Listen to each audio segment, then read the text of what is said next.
Il n'y a pas de taxi. Ni de bus non plus. Je serai en retard.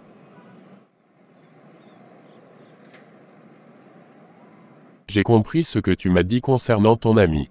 Mais j'aimerais savoir est-ce qu'elle prie pour demander la protection de Dieu avant de se rendre au travail chaque matin. Oui, c'est grâce à la prière qu'elle a découvert les manigances de sa collègue de travail. Qu'elle fasse attention à elle.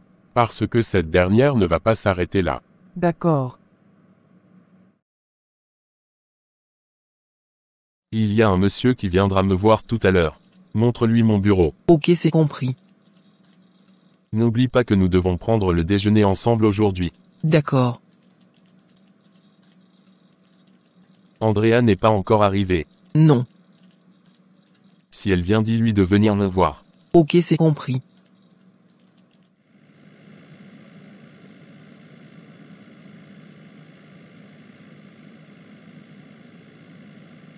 Bonjour madame. Bonjour monsieur. J'ai rendez-vous avec monsieur Ivan. Son bureau est au premier étage. Merci.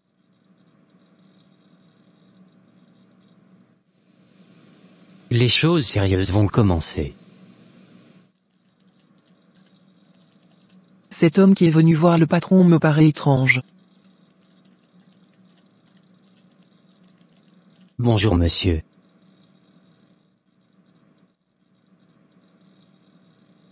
Je n'ai jamais vu une femme aussi belle. Asseyez-vous. Est-ce que je peux vous inviter? Andrea, vous ne voyez pas que je suis occupé. Revenez après. Ok, c'est compris, monsieur.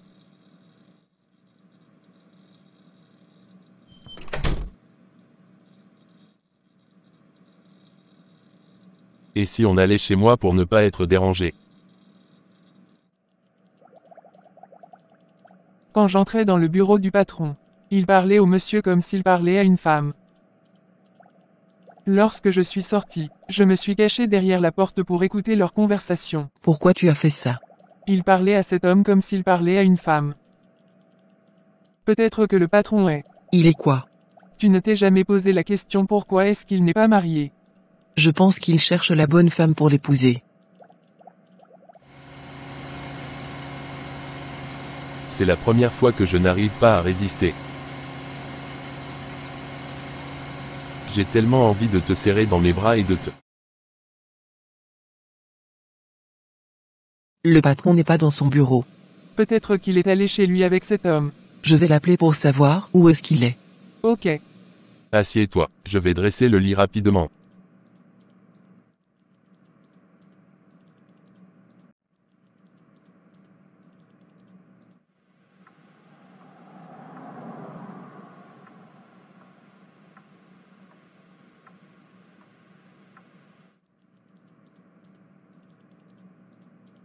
Allons dans la chambre.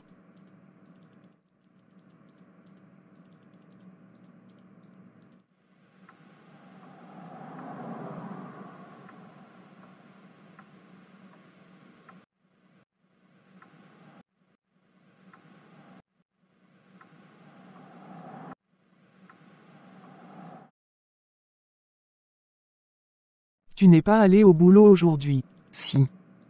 J'étais au boulot ce matin. Tu as vite pris la pause alors. Oui. Et ta collègue? Elle est venue en retard au boulot. Je lui ai dit que le patron avait besoin d'elle. Il était dans son bureau avec un monsieur. Elle s'est cachée derrière la porte pour écouter leur conversation. Après elle est venue me dire que mon patron parlait avec cet homme comme s'il parlait avec une femme. Elle dit mon patron est. Il est quoi? C'est pourquoi il n'est pas encore marié. Ce qui est bizarre. Il est parti du boulot avec cet homme ce matin sans rien dire. Il ne peut pas oublier notre rendez-vous et fermer son téléphone. Il doit être occupé actuellement. C'est la première fois qu'il sort du boulot sans prévenir. Je l'ai appelé plusieurs fois. Son téléphone ne passe pas. Laisse-lui un message alors. D'accord.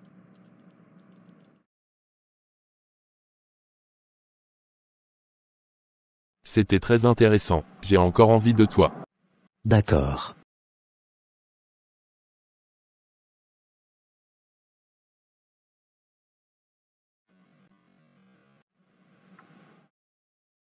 C'est comme ça je me suis fait avoir.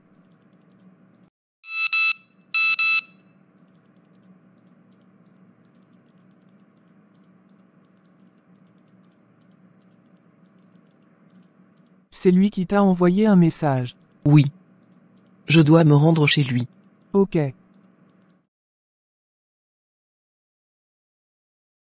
Accompagnez-moi à l'hôpital. Qu'est-ce que vous avez? Je ne sais pas ce qui m'arrive. Nous nous sommes rendus immédiatement à l'hôpital. Le docteur m'a fait faire des examens pour voir ce que j'avais comme maladie. Mais les résultats montraient que je n'avais rien d'anormal.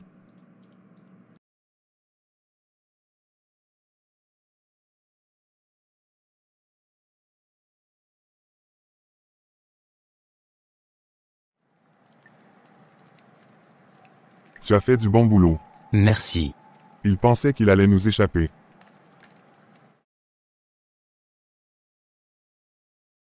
Monsieur, vous pouvez rentrer chez vous.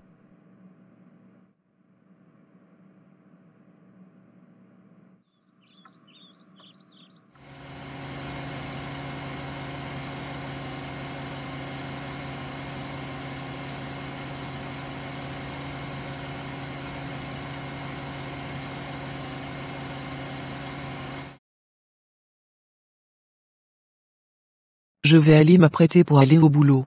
Non, reste, j'ai besoin de toi. Accompagne-moi chez un serviteur de Dieu. D'accord. Je vais envoyer un message à mon amie Adèle. Elle prie avec un homme de Dieu. Je vais lui demander s'il est disponible actuellement.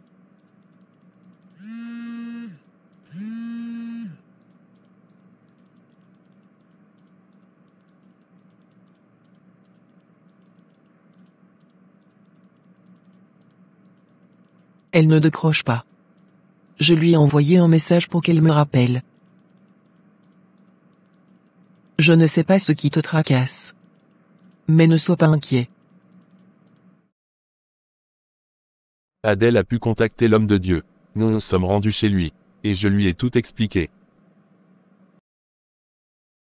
Ce genre de cas arrive souvent quand un pacte a été signé par un membre de la famille.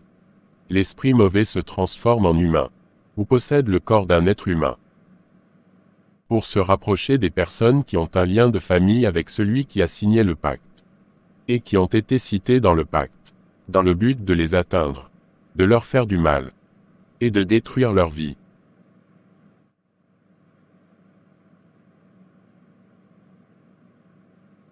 Vous devez faire des prières de délivrance, pour briser les liens de famille. Vous devez aussi prendre de moments de jeûne. Après avoir écouté l'homme de Dieu, j'ai compris pourquoi est-ce que je suis la seule personne qui travaille, et qui occupe un poste important dans ma famille. Car mes autres frères sont des vagabonds, et des voleurs. C'est pourquoi cet esprit mauvais a possédé le corps d'un homme pour me faire du mal.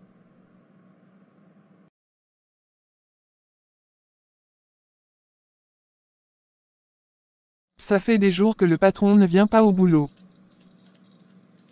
Toi qui es si proche de lui, est-ce que tu peux me dire ce qui se passe? Il est allé en mission. S'il est vraiment allé en mission comme tu le dis, pourquoi est-ce que le grand patron est venu ce matin pour demander après lui? Je ne sais pas. Tu me caches des choses. Pense comme tu veux.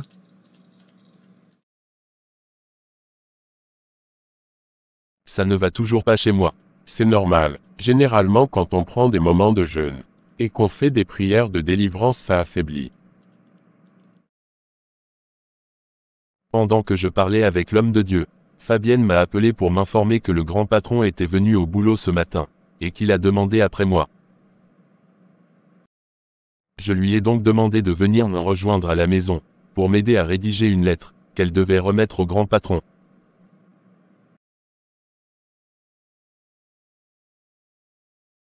Monsieur Ivan m'a remis une lettre pour vous. D'accord. Déposez la lettre sur la table. Merci.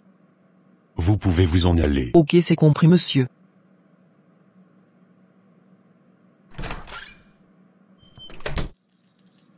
J'espère que le grand patron ne va pas s'énerver quand il lira la lettre.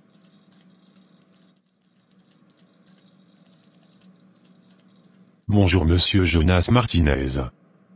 Je viens par cette lettre vous informer de mon absence à mon poste de travail.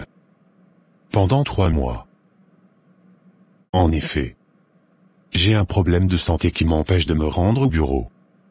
Je sais l'impact que mon absence peut avoir sur le bon fonctionnement de l'entreprise. Mais je n'ai vraiment pas le choix.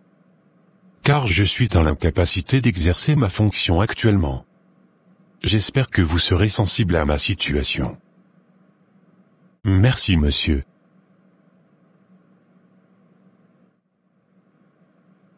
Je ne peux pas laisser un poste si important vacant.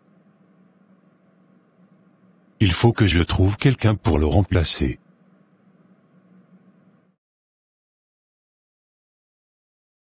Tu lui as remis la lettre. Oui, Comment a-t-il réagi? il ne l'a pas lu devant moi. Je viens de recevoir un message. Bonjour monsieur Ivan, j'ai bien reçu votre lettre. Je vous avoue que je suis très sensible au cas de maladie. Par contre, pour le bon fonctionnement de mon entreprise, je ne peux pas laisser vide un poste aussi important pendant 3 mois. Je serai dans l'obligation de vous remplacer. Bon courage, et prenez soin de vous.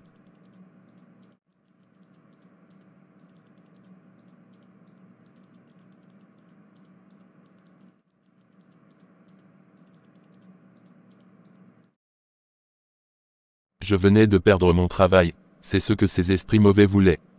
Que je devienne un homme sans emploi. Mais malgré ça, je n'ai pas renoncé à la prière. Un jour, je me suis posé la question, pourquoi cet esprit a utilisé le corps d'une femme pour me séduire? Il a utilisé mon point faible. En fait, je suis un homme qui est toujours en quête de relations amoureuses. Je n'ai pas de relation stable. Les femmes, je les change comme mes vêtements. Je suis allé en parler à l'homme de Dieu. Il m'a dit qu'après les prières de délivrance, il faut que je songe à me marier. Et que ma femme devait être une femme qui prie sincèrement.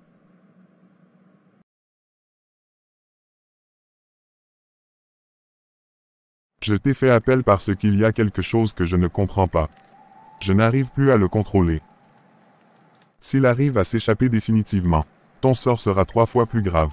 Vous ne m'avez pas donné cette information auparavant. Tu t'es déjà engagé. C'est un chemin sans retour. La prière m'a fait vraiment du bien. Enfin, j'ai retrouvé ma santé. Je suis très heureuse pour toi. Depuis le départ de monsieur Ivan, toutes les personnes que j'ai recrutées ne sont pas compétentes.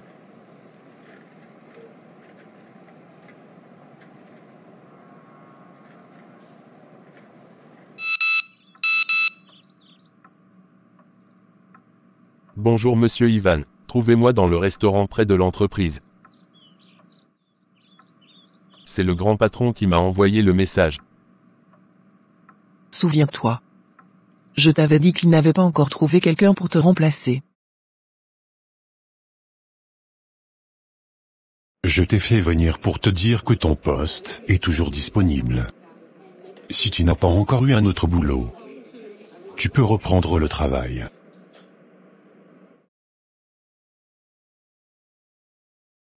C'est ainsi que j'ai repris mon travail.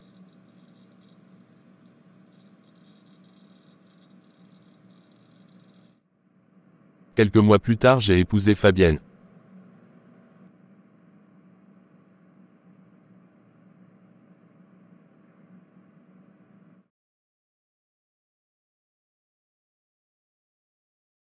Je t'avais prévenu. Tu vas payer le prix maintenant.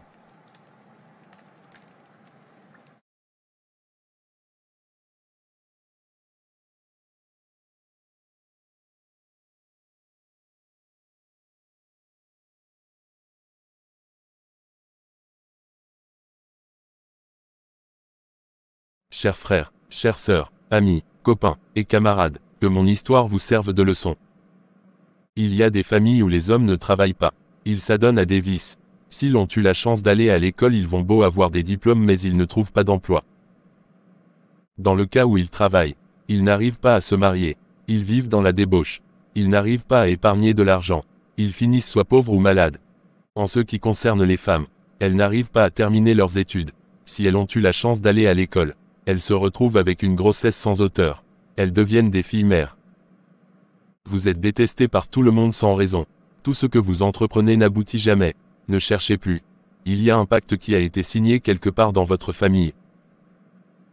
Je ne peux pas tout vous détailler. Que Dieu nous protège.